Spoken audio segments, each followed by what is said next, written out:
We're out at Fertile Crescent Farm in Green Bay, Virginia, with one of the owners, Adam Bressa. And Adam, thanks for having us out this morning. Appreciate you coming. Well, it's a beautiful day after all the heat we've been through. This is wonderful. We need it. Well, that's true. I guess you do, don't you? You need a break in these temperatures. Adam, Fertile Crescent Farm, interesting concept, and I met you at one of the farmers markets. But tell us about the farm itself. Sure. My wife, Darby, and I have been farming here for 4 years. It's an 18-acre farm. At the peak of our production, we have about 2 acres in annual vegetables. We also do strawberries. We have a small apple orchard, and we keep bees and a flock of chickens for ourselves. We grow just a wide variety of seasonal Virginia vegetables, and we do all that without the use of any synthetic inputs. It's all safe, clean food, the type of food that our family likes to eat. Well, you know, and that's becoming so popular, not only having clean, safe food, but people knowing where their food came from.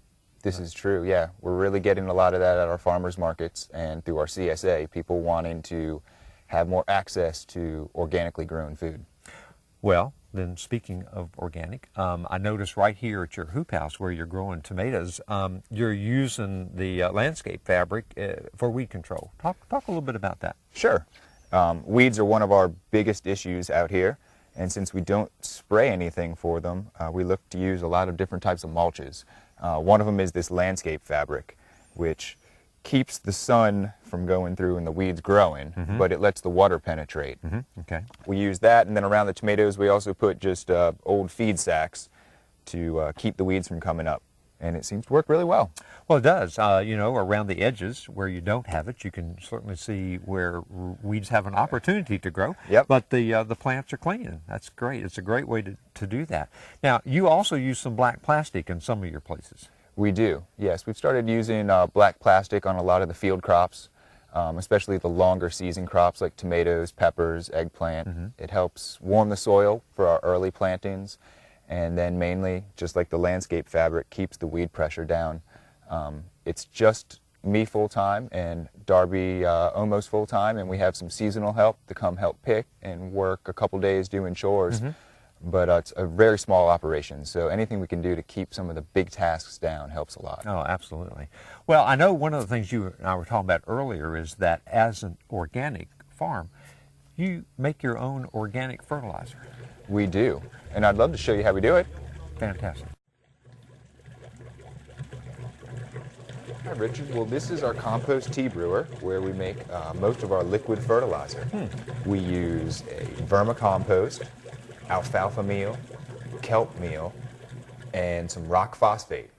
And we add that to the brewer, fill it with water, and then we have an air pump that aerates the mixture. And basically what we're trying to do is add a lot of oxygen to the tea, and then that's going to help all the beneficial bacteria and expand all that good stuff to grow in there. It usually takes about a day for it to really get brewing, and you know it's going well when the foam starts pouring out of the tea brewer. How about that? When it's cooler, it takes a little bit longer, but in this weather it happens pretty fast.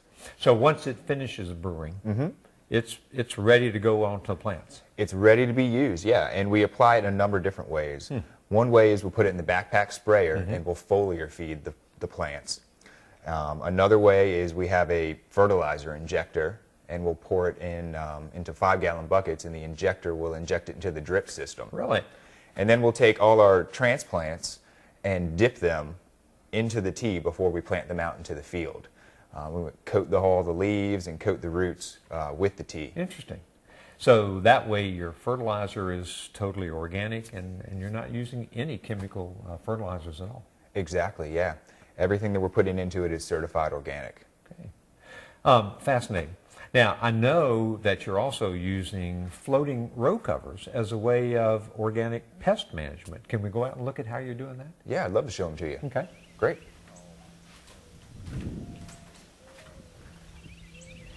Adam, I'm familiar with floating row covers, but I have a feeling many of our viewers may not be. Talk about the advantage of these covers. Sure, there's several advantages to them. We use them in a number of applications. Right here, we're using them to keep the bugs out. We have arugula under here. So we'll seed the arugula and immediately put the row cover on top of them to keep the flea beetles from getting in there.